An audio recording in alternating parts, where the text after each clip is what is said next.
hear you, you know. All right.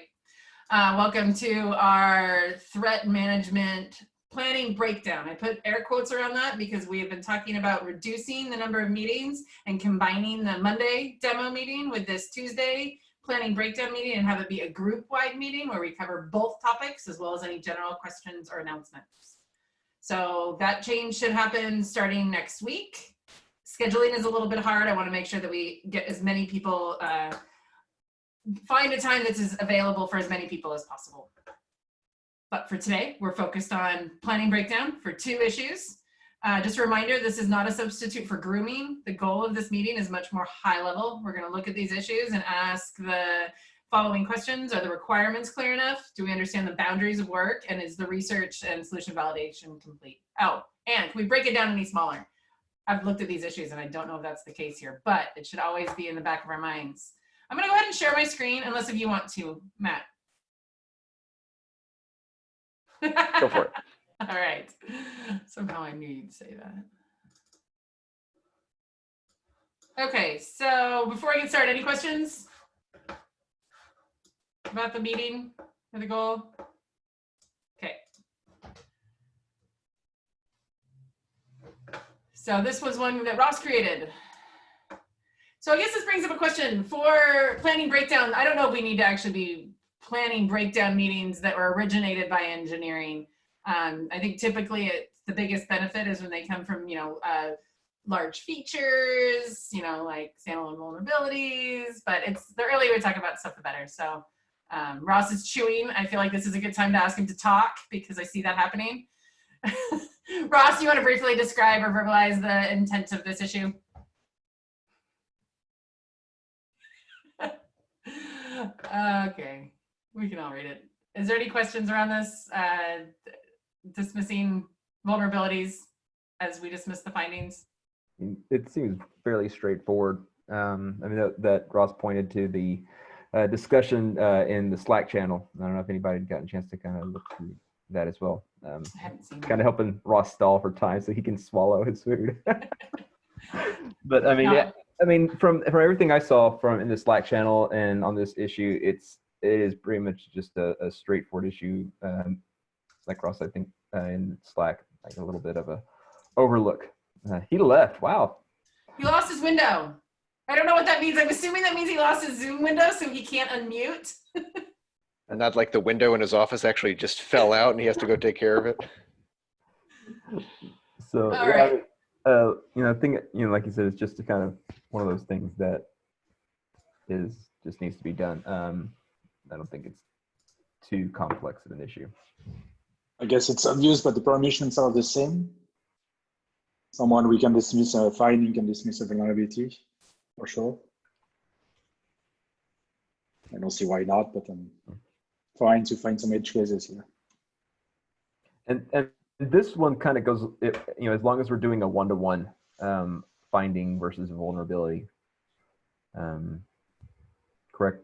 Because if we end up doing a one-to-many, that's a different type. That's a different workflow. That's a good point. How would that affect this when we move to one-to-many? So at least initially, stop me if this is not true.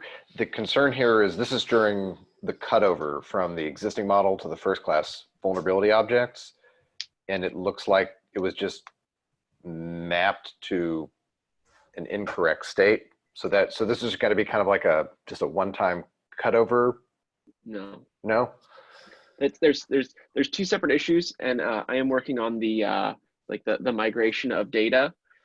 This is and Lindsay, I could hear you talking.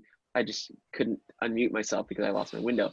But yes, it is very simple, and I really just wanted to raise it to make sure it got scheduled. I don't know if we need to have a whole lot of discussion about it or not. But yeah, this is so. You have a vulnerability, you add it or whatever, it gets you dismiss it on your feature branch. You say, I don't have to worry about this. At that point, it's still just a finding. It hasn't the vulnerability, first class vulnerability hasn't been created yet. Then you merge that into your default branch. The pipeline runs. We create the vulnerability. Without that change, that finding that you dismissed will now become a detected vulnerability, where we'd like to carry that across and say, hey, you dismissed it over there. It's still dismissed here, and that's what this is about. Gotcha. Sorry, that was my misunderstanding. I anchored on the currently and thought this was something about today and then the new model, but no, that makes perfect sense. So I agree. We should carry forward the dismiss state if you've done it in the feature branch. This is like the opposite of getting questions from the PM. The PM gets to ask the questions of engineering based on this issue. It's great.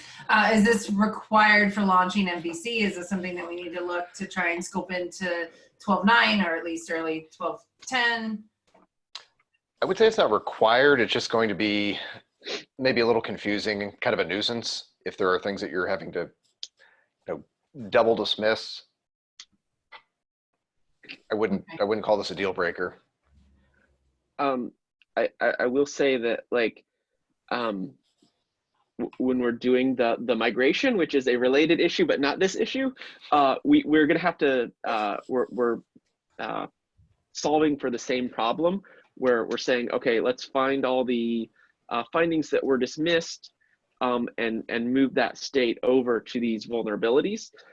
So it is something that we could redo that migration or whatever, as it pertains to bringing over any sort of dismissed feedback that we missed during that time frame. So, as far as it not being a deal breaker, we can also relieve some of that nuisance with the migration so you don't have to double dismiss everything if you're patient enough to wait. If that makes sense. Cool. It sounds like we all have a solid understanding of this. So Matt is just still in a planning breakdown. We can sync up offline and get it assigned for grooming. And if we want to try and pull it into 12.9, we'll have to look to see if something else needs to bump out. Otherwise, we can talk about scheduling it for a future release. Sounds good. Thanks, Ross. And the second one.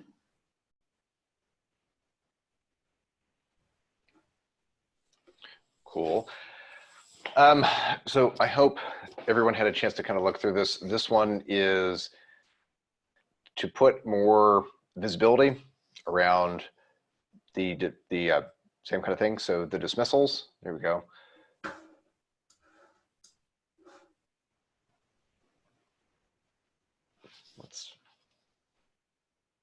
Is anybody else seeing the little black square? Yeah.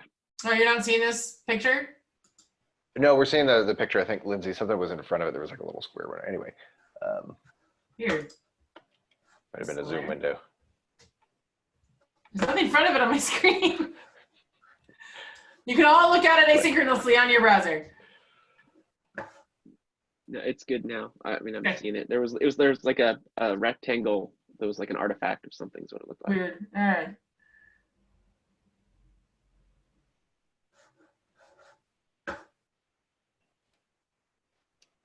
So, sorry, I ask a basic question. We have other events already showing here in this activity tab. It's just expanding those to include dismissed. Is that correct?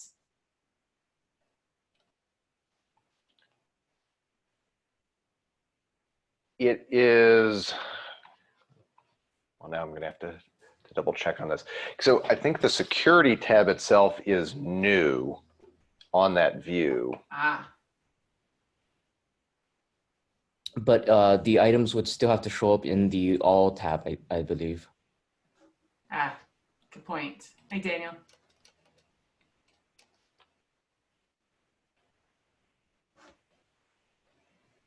So the change is bigger than just including dismiss vulnerabilities. It's about adding the security tab, adding activities around vulnerabilities, displaying them both on the security tab and also under the all activity, if I understand it correctly. I think they cover it, yes. So for now, on the security tab, though, eventually we want to put other activities, but we're going to start with just the dismissal events. Oh, okay.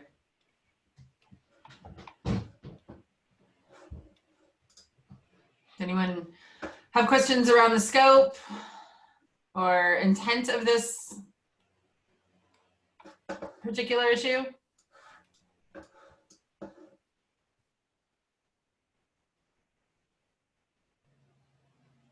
Yeah, in fact, actually, it's probably should add a better header to it, but you see the just above the design, there's future iterations. So eventually this is where we're going to put resolve and some of the other things. So it's kind of like your personal history feed for security activity.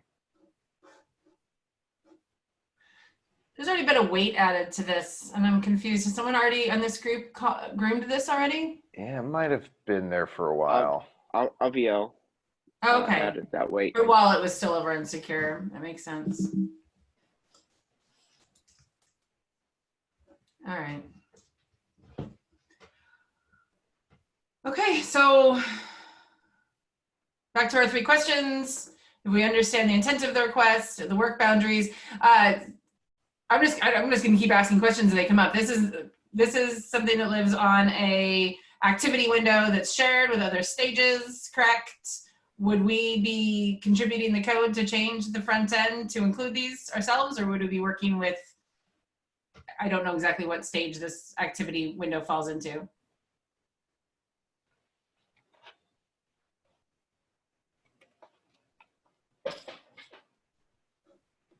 Ross, do you have any idea about this one? I'm looking at anyone who's been here longer.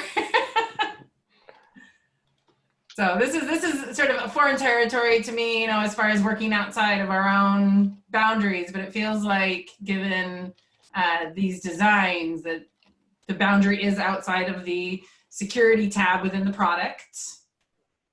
And then also from a backend perspective, feeding into this activity feed, yeah, I guess I'm just trying to understand the dependency on another team and what that team would be.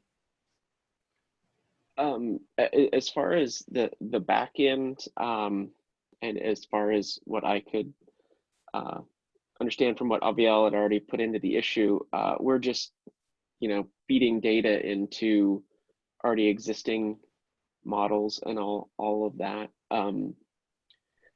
So I don't think we're dependent on anyone else. But I guess the one question would be like, how do we populate the security tab? You know, as far as like fetching that data. So I that might potentially be another group. I'm not sure on that. Sounds like it might make sense to talk to Aviel about this one a bit. I mean, like I said, this one was already groomed. I noticed there was not a front end tab on here. There might be some amount of, once the data is there, it recognizes, you know, some attribute of it.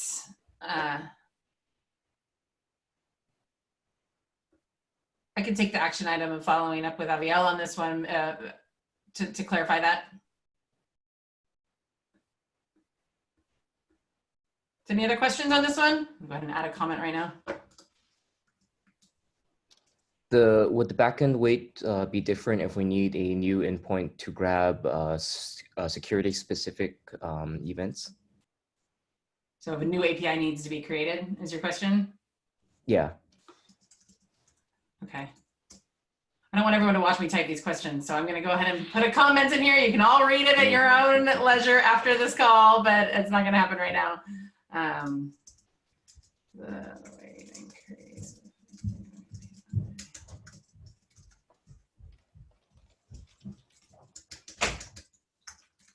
Okay.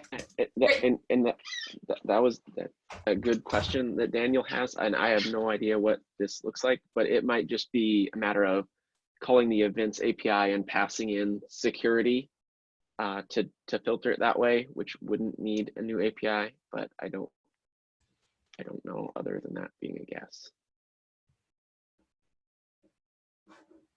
Okay, and I think some of that falls into grooming. So again, it seems like we all are very clear on the intention here. Oops. And we don't have any questions. I think, again, there's some questions around the work boundaries, which is what I'm going to work to try and clear up. This is something that is outside of our MVC, so I think we'll have time to revisit this one in a future conversation too. So before we jump off, Does this feel like something that we need to break up across iterations?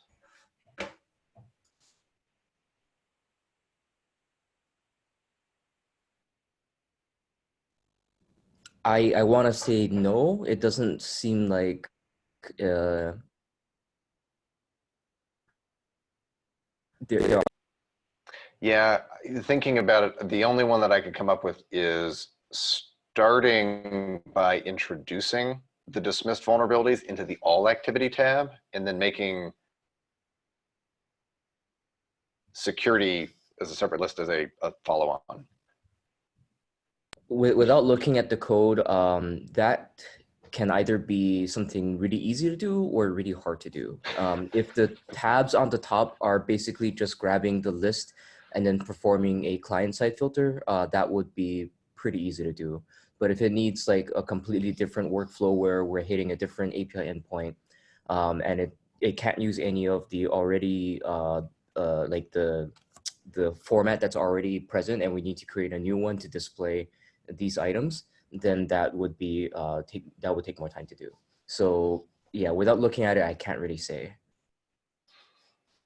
Gotcha. So a little investigation sounds like it's going to inform whether or not we want to break this apart. Okay.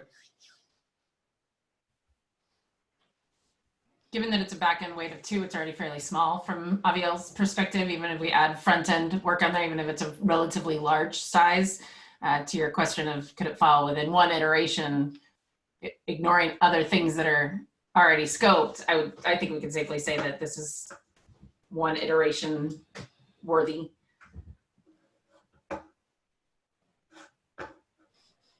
Okay. All right, so like I said, in the future, we're gonna be combining the demo meeting with this meeting, trying to reduce the amount of time we expect you guys to be on calls. We really appreciate this early feedback on issues. I think it's already having its benefits on, I think, at least for me, understanding what we're building. And I hope that as we start to execute in iterations, you guys feel the same way. Thanks, everyone. I'll share the video. Cool. Thanks, Lindsay. Bye. Bye, everyone. All right.